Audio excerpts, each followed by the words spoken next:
Welcome to Automate Office Work, where we help you automate your office work. I'm Justin, and I'm a techie lawyer who started automating my legal work, and now I'm here to help you on your journey. Today's video lays the groundwork for automating processes. Computers automate processes. So what is a process? If you want computers to do your work, you need to structure your work as a process. We've got an image here with several people that are involved in certain types of work. You see, we've got people that begin the work. They pass it on to a system. The work goes around and around in a loop, goes to the next person, maybe back to the first person, then back to them. The work just loops around. You can see, if you have just your average user sitting there at a computer, their work might look very chaotic to them. They don't see the pattern because they don't see the big picture. So if you want to automate that person's work, we might have to look at the totality of the work that's all being done. You might have to be looking at, like, where do you store the data? There's a data repository in the top left. As you mature, you might get some monitoring, some data analytics. And this is really why we want to collect data, so we can measure it and do better. We've got a monitoring agent near the end, and then at the final step, the final output is given that the business can use. So one way we can better use computers to do our work is to restructure our work to be able to work better. Process is at the core of everything you do. Everything you do, there's a beginning, some kind of a middle, which maybe there's a decision tree, different logics, and then there's an end of a process.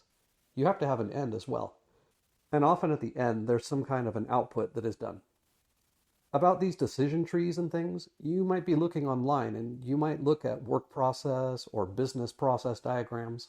There are different methodologies of how to work this out. You could even just sit down with just a notepad and paper and write out your process. There are more advanced methodologies you could use also. Just look those up online and see what works for you. There are 5 keys to making any process. If I sit down with a team and we say, okay, we need to put a process around this. Well, you have to have these 5 things to actually make a process. The very first thing is the trigger. When is this process going to start? One kind of a trigger is an event. There are events when a certain thing happens. There's also a kind of a trigger that takes place at certain times. Like once a month we do this, or every January 1st we do a certain kind of review. So you need to nail down what the trigger is for your process. The next thing is, who is the actor? Who is going to react to the trigger? Maybe it's a person that does something, or you might have an automation that does something. So that's also an actor. But you need to have somebody that's doing something, because if it's unclear who will react to a trigger, the likelihood of the process being followed through goes down. So you want to have somebody assigned. You might also think about, if it is kind of ambiguous, who in your team takes in requests. Maybe you apply an intake person, and then they divvy the job out to the appropriate team member. You then need to think about the inputs. Somebody sends you an email. What are all the different inputs that you need to know in order to fulfill the work they're requesting? Because we want to minimize the email conversations going back and forth. It might be then that email is not the best way to trigger them to make a request. Maybe you want them to go to an online form instead. And because they're filling out the form with different logic, they give you the exact inputs you need. Next is the processing. So when all the right inputs are received, you then have a decision tree of how to process all the inputs. You know exactly what's going on. You do different calculations, different documents are created, different documents are approved and signed. You might be able to automate the entire process. You might be able to have no human involved at all. Or you might have a human that just does a final check of the very last output before it's sent back. The very last thing you want to have in your process is a definite output, because if there's no output, what was the point of doing your process, right? And in addition to the output, you might also want to collect metadata about your process. You might want to be tracking how long it took and what resources were used, so you can better measure those and improve. So you've got the output itself, but you've also got metadata about the output. All right, so how can we apply this to, say, a bakery that makes cakes? This is a very fun example. Make your process a piece of cake. We have a bunch of cakes with all kinds of ingredients, some intricate toppings. It's all very complex. You've got multiple people that are doing different kinds of jobs on this. How would you organize this, and how does this fit into a process? Okay, first we have to think about the trigger. Let's say you're just fresh out of bakery school. You are so excited to go make cakes. That's your passion in life. You just want to make cakes. Well, do you just make cakes all day? I don't know.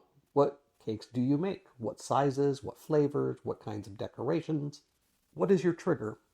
Do you just wake up in the morning and think, yeah, I want to go make cakes? Are you like a passionate lawyer like me? I wake up in the morning and I just say, hey, I want to go make 1,000 contracts without anybody telling me to. I'm just going to make contracts. No. So you have to have a trigger. And I want you to think, what are the triggers if you're a baker making cakes? Hint, there are at least 2 triggers. One is you wake up or you go into the bakery and you do an inventory and you say, hey, how many cakes do we have? How many cakes should we have? And then make up the difference. We'll need to make enough cakes to have our inventory full. That is one of the triggers. Every morning I go in and count the cakes and make the cakes to make up the difference.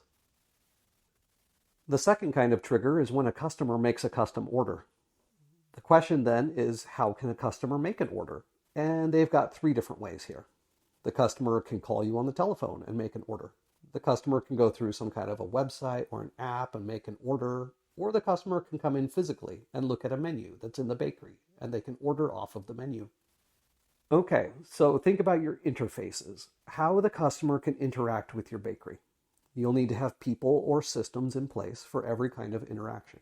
You might need to have someone answer the telephone, or you could have them interact with a chatbot.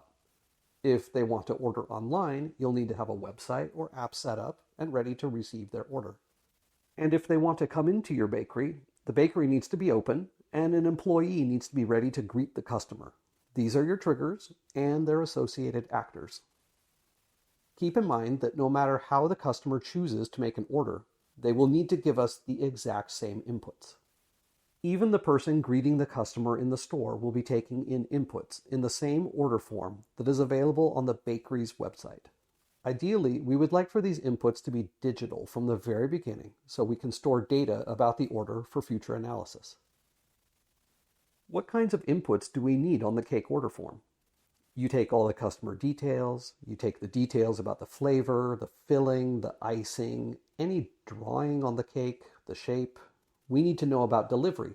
Are they coming in to pick up, or are we delivering it to them?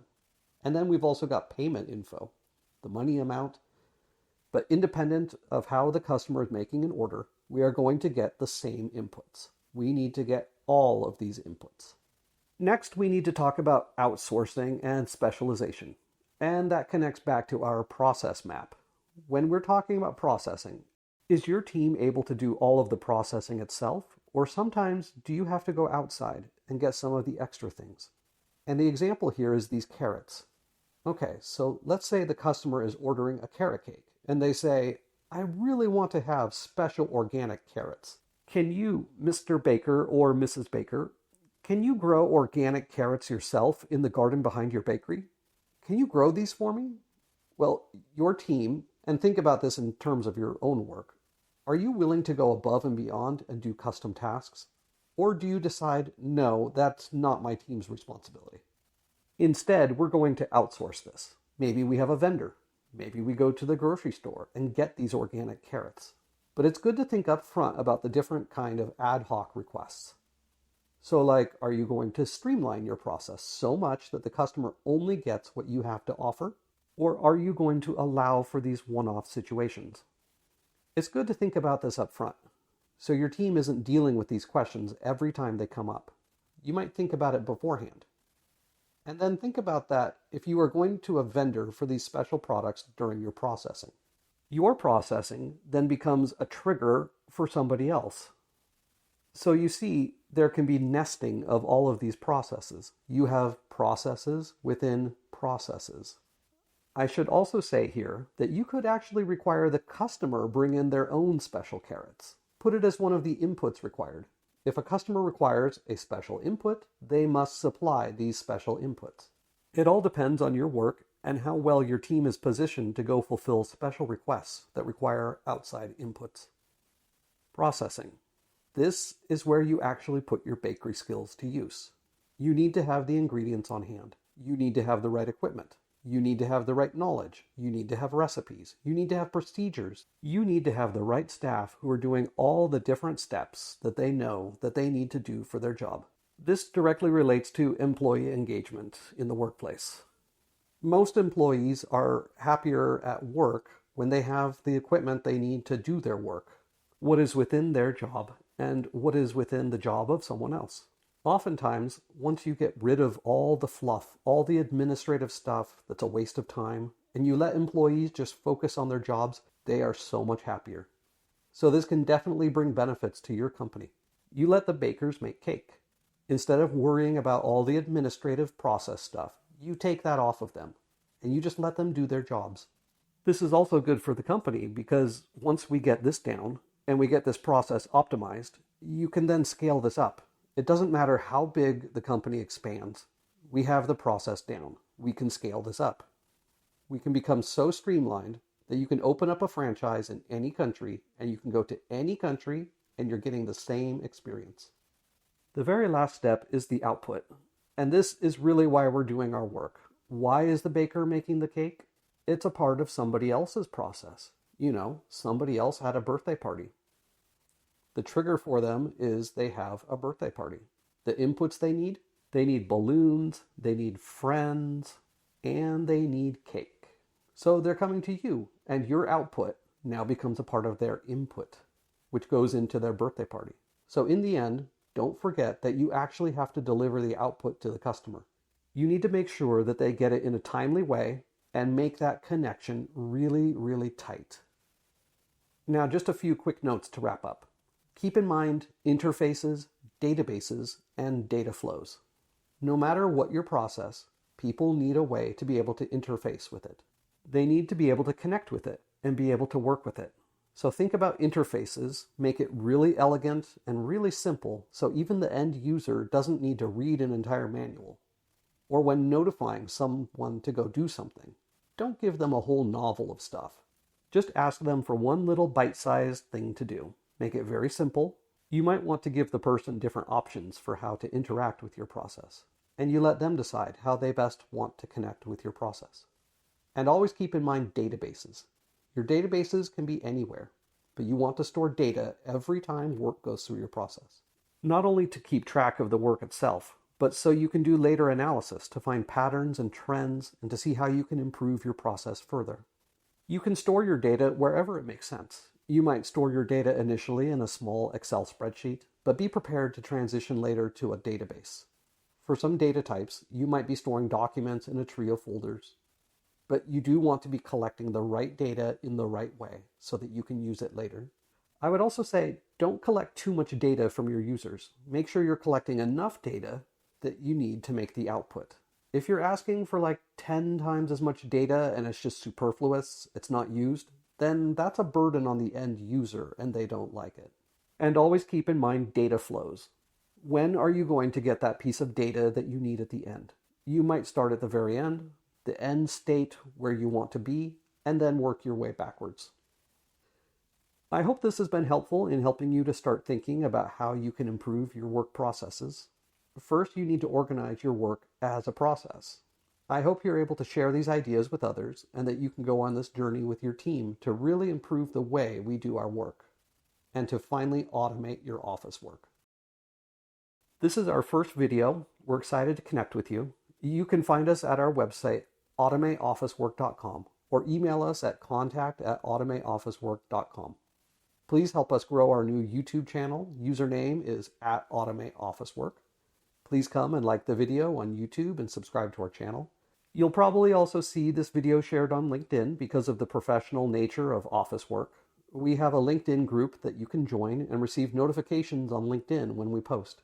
You can find us at linkedin.com/company/automateofficework. We are trying to grow a community where people can learn how to automate office work. Wherever you would like to engage with us, whether on YouTube or LinkedIn, we appreciate any comments and look forward to connecting with you.